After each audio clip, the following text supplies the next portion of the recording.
This is the fastest and also safest speedrun strategy for Ganondorf in Wind Waker HD. Since my last video on this topic, I discovered something that makes Phase 1 even faster and safer. And I also researched the exact conditions that must be met for each phase to advance to the next. If you're unlike me, who likes numbers and logic, and are only interested in the speedrun strategy, skip to this timestamp as I will explain Ganondorf's damage conditions for advancing phases, so that we understand why the new strategy is faster and safer. And I'll call him Ganon from now since that's shorter.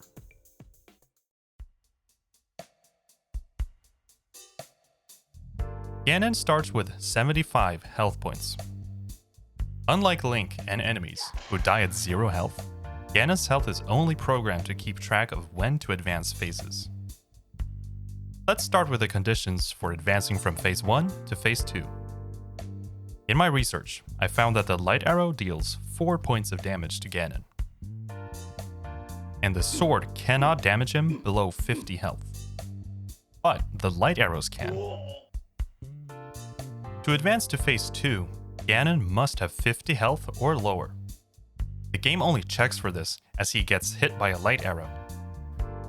So you can't advance to Phase 2 with a sword alone. His health gets carried over into Phase 2.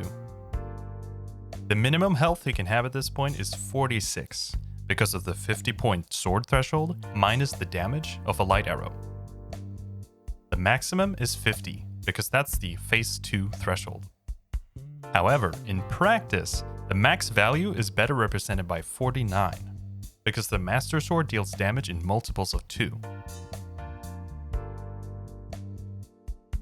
Only the Hero Sword's base damage value of 1 could reduce the health from 75 to 54, or other even numbers, then to 50 from the Light Arrow. The condition for advancing to Phase 3 is similar to Phase 2, but without light arrows. When Ganon wakes from being stunned by a parry attack, the game checks if he has 25 health or less. And that's it. No matter how much you damage Ganon in Phase 2, his health gets reset to 25 in Phase 3 anyways, at which point the health value is not relevant anymore. Anyway, the only way to kill him is by doing a parry attack.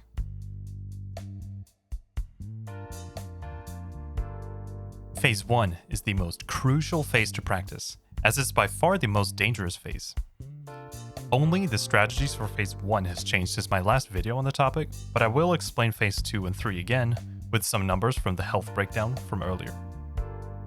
Let's take a look at what Phase 1 looks like with this new strategy before I break it down.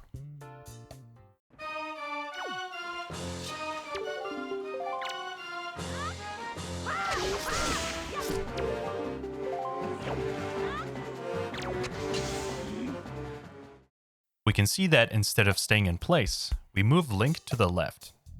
The timing of the jump slash spin attack has changed, and the amount of damage dealt is now precisely tuned to give us the biggest time frame possible to run away before Ganon starts attacking.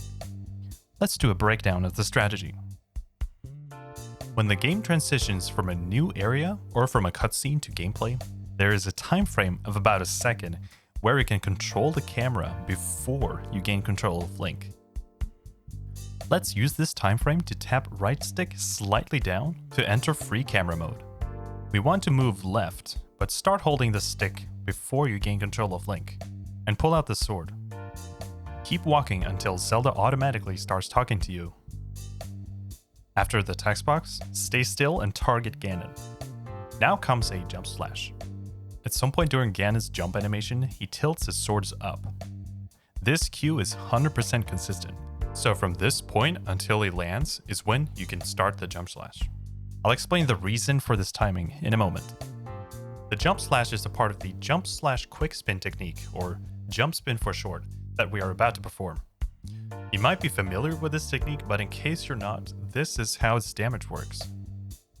Normally the jump slash and spin attacks knock enemies away, but this combined technique cancels the knockback effect of the jump slash and lets you immediately hit a quick spin.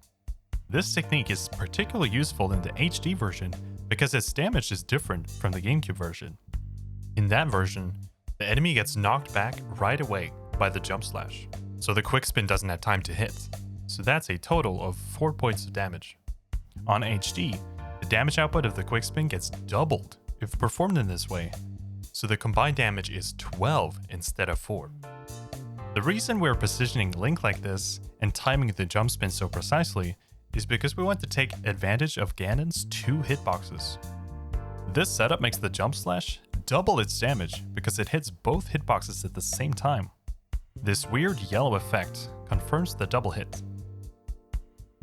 Now the jump spin has dealt 16 damage. Including the 4 damage points from the first light arrow, Ganon is down from 75 to 55 health. Now all we need is to damage him to below 50 health, which is the phase 2 threshold. Do a single slash or a quick spin. Link is now in the perfect spot for you to spam A to talk to Zelda into shooting her next arrow. To prepare for phase 2, look right with the camera and head in the direction of this waterfall. Position Link in front and to the right of the waterfall relative to Ganon and this structure. Imagine a line that intersects them like this. And since the light arrow deals just enough damage for the threshold, and being the last damage type, phase 2 starts. The reason we position Link like this is, again, because we want to hit Ganon's 2 hitboxes at the same time with a jump slash.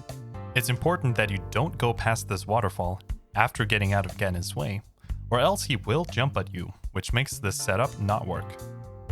Target Ganon while tapping the right stick down so that the camera orientation is locked. Walk towards him and maintain the imaginary line. You can draw the shield to block a potential hit.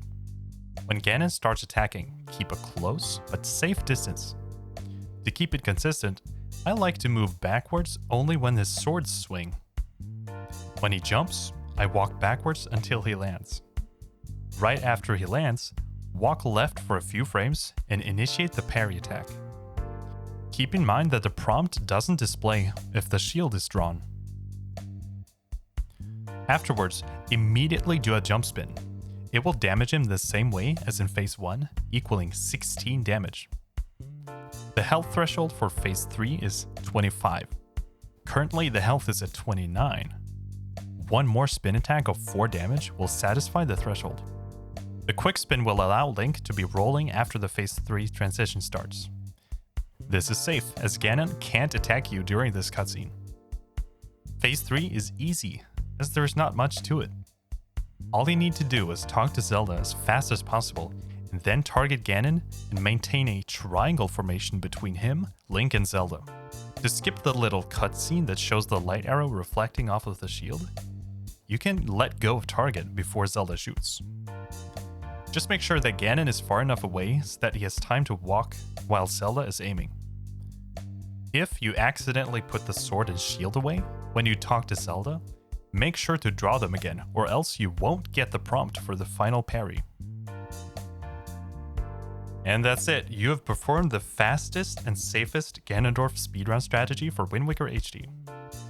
To conclude, let's watch the whole fight in one sequence.